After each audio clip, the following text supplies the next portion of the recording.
Hello बच्चों, तो कैसे हैं आप लोग।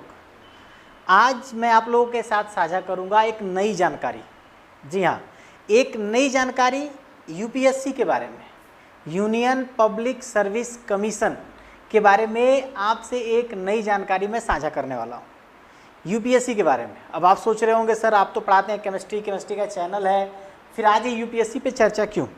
देखो बेटा, केमिस्ट्री का टीचर हूँ तो इससे ज़्यादा बड़ा चैलेंज मेरे लिए होता है कि मैं एक टीचर हूँ, और टीचर होने के नाते अक्सर बच्चों के पास जो प्रॉब्लम्स होते हैं, कन्फ्यूजन होते हैं कि सर मुझे क्या पढ़ना चाहिए, मुझे क्या करना चाहिए, उस पर बात करना, उन्हें समझाना। और यही सोच करके नीट और आईआईटी पर तो मैं बात करता रहता हूँ, वो हम लोगों का अपना फील्ड है नीट और आईआईटी के बारे में। लेकिन काफ़ी रिसर्च और जद्दोजहद के बाद से मैंने यूपीएससी का भी कुछ इन्फॉर्मेशन जो आपके लिए बहुत ही ज़्यादा मतलब फ़ायदेमंद होने वाला है, बेनिफिशियल होने वाला है, वो जानकारी हम लेकर के आए हैं, और जो स्टेप बाय स्टेप वीडियो के माध्यम से आपको देते रहेंगे।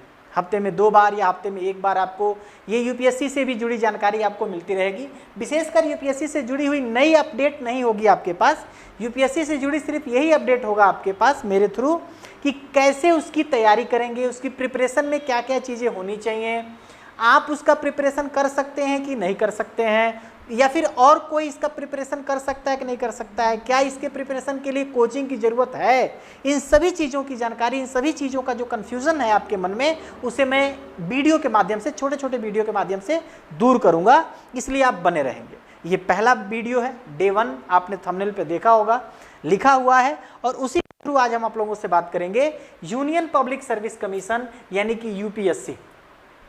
यूनियन पब्लिक सर्विस कमीशन यानी कि क्या बेटा, यूपीएससी। ये एक संवैधानिक अंग है भाई, और इसको संविधान में प्रॉपर लिखा गया है अधिकारियों के चुनाव के लिए, अधिकारियों को अधिकारी चुनने के लिए, अधिकारी बनाने के लिए, ताकि हमारा राष्ट्र चल सके, ताकि हमारा देश चल सके।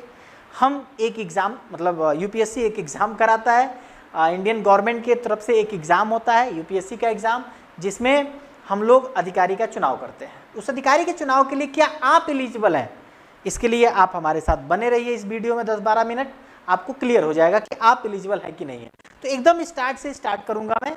सबसे पहले हम लोग समझेंगे कि कौन एलिजिबल है और कौन एलिजिबल नहीं। तो देखिए जरा, या तो जनरल कैटेगरी से होंगे, या तो आप क्रीमी ओबीसी की कैटेगरी से होंगे। आप सोच रहे होंगे सर जनरल कैटेगरी तो हमने सुना है, लेकिन क्रीमी ओबीसी कैटेगरी क्या है। वे परिवार के, मतलब उस परिवार का सदस्य आप हैं अगर, जिस परिवार में सालाना इनकम 10 लाख रुपए है, ऐसे आप ओबीसी हैं, आप कास्ट सर्टिफिकेट आपका ओबीसी का बन रहा है, लेकिन आप क्रीमी हो जाते हैं अगर आपका सालाना इनकम, आपके परिवार का सालाना इनकम 10 लाख से ज़्यादा है तो। ठीक है ना, 10 लाख से ज़्यादा है तो आप किस में आ जाते हैं, क्रीमी ओबीसी में आ जाते हैं। हालांकि आपको इसकी छुपाने की जरूरत नहीं है, कागजाती तौर पर अगर आप हैं तो आपको मानना होगा, और आपको जनरल के जितने रूल होते हैं वो फॉलो करने होंगे। ऐसा नहीं कि स्कॉलरशिप का फॉर्म भरने के लिए आपका सालाना इनकम आपके परिवार का 10 लाख है, और आपने स्कॉलरशिप का फॉर्म भरने के लिए 36,000 का बनवा रखा है, 56,000 का बनवा रखा है, 1 लाख का बनवा रखा है कि स्कॉलरशिप मेरा आएगा, तो वो वाला नहीं। ये मेन है कि कागजाती तौर पे आप वास्तव में, और आपके पास अगर पॉजिटिविटी नहीं है, अगर आपके पास ऑनेस्टी नहीं है, तो यूपीएससी की तैयारी के बारे में तो सोच छोड़ ही दीजिए। पहले तो आपको पॉजिटिव होना पड़ेगा, पहले तो आपको एकदम ईमानदार होना पड़ेगा, हर चीज़ के लिए आपको एकदम ईमानदार और एक जिम्मेदार व्यक्ति होना पड़ेगा, समाज के लिए भी, अपने लिए भी, अपने परिवार के लिए भी। तब जा कर के आप मानिए, तब आप समझिएगा कि आप में आईएएस की पर्सनालिटी का एक, कह सकते हैं कि क्या कह सकते हैं उसको, आपके अंदर आईएएस की पर्सनालिटी का जन्म हो रहा है, और वो आप में बहुत ज़रूरी है, जन्म होना आईएएस की पर्सनालिटी का। तो अगर आप जनरल हैं या क्रीमी ओबीसी हैं, तो अब जैसे ही 21 साल के होते हैं बेटा, 21 साल जैसे आप ग्रेजुएट हो जाते हैं, उसके बाद एलिजिबल हो जाएंगे आप कितने सालों तक, 32 साल एलिजिबल हो जाते हैं एग्जाम देने के लिए। 21 से 32 साल का मतलब आपको मिलता है 11 साल। कितना साल मिलता है, 11 साल। और 11 साल में आप कितने अटेम्प्ट देते हैं, 6, यानी कि आप 6 बार एग्जाम दे सकते हैं। अगर आप में आ रहे हैं तो 21 से 32 साल की उम्र तक आप 6 बार एग्जाम दे सकते हैं। दूसरा, अगर आप नॉन क्रीमी हैं, नॉन क्रीमी का मतलब 10 लाख से कम है सालाना इनकम, या आप ओबीसी की कैटेगरी में आते हैं, तो भी आप 21 साल की उम्र में आप एलिजिबल हो जाते हैं यूपीएससी के एग्जाम में बैठने के लिए।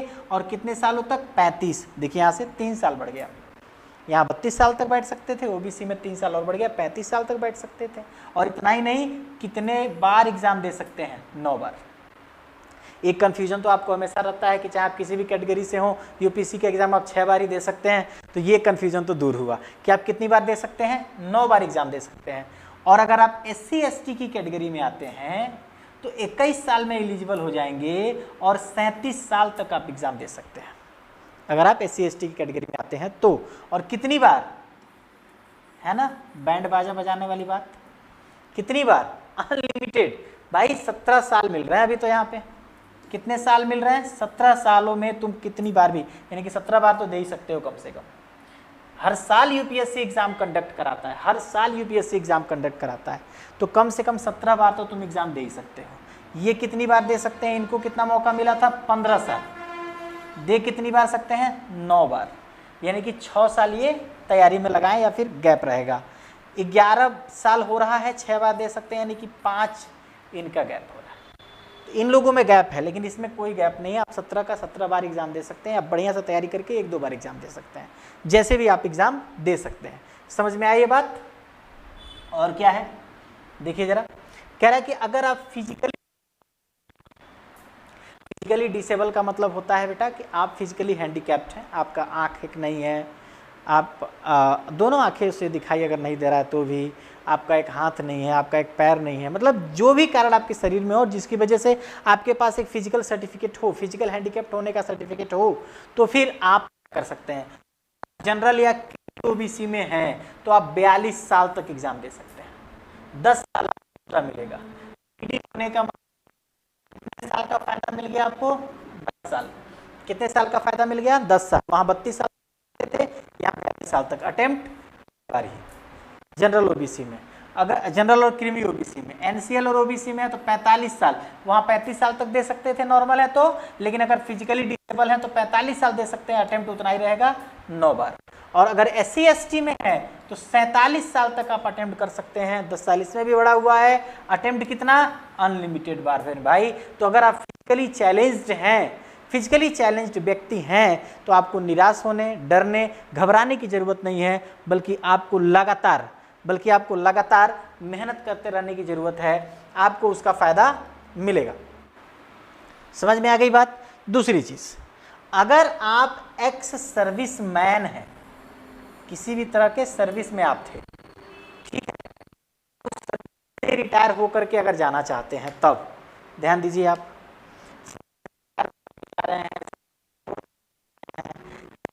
मैन आप कहे जा रहे हैं अगर किसी तरह से, तो अगर आप जनरल कैटेगरी में हैं तो वैसे तो आपको 32 साल मिलता है, लेकिन अब आप एक्स सर्विस हैं तो 32 और 5 कितना साल मिल जाएगा? 37 साल आपको मिलेगा एग्ज़ाम देने के लिए, 5 साल और मिल गया एक्स सर्विसमैन है तो।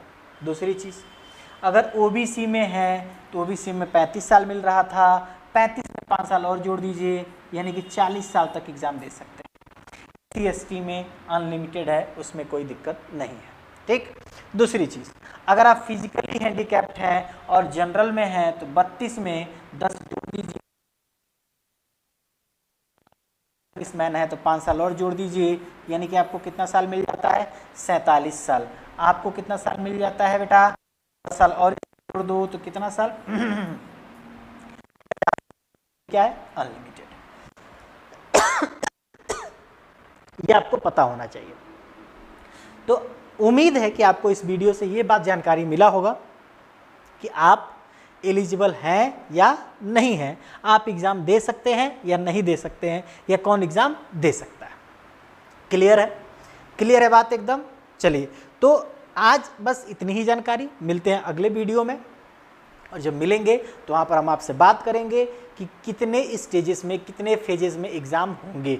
3 फेजेस में होते हैं, उसके बारे में हम आपसे चर्चा करेंगे, ठीक है ना। तब तक के लिए अपना ध्यान रखिए। नमस्कार।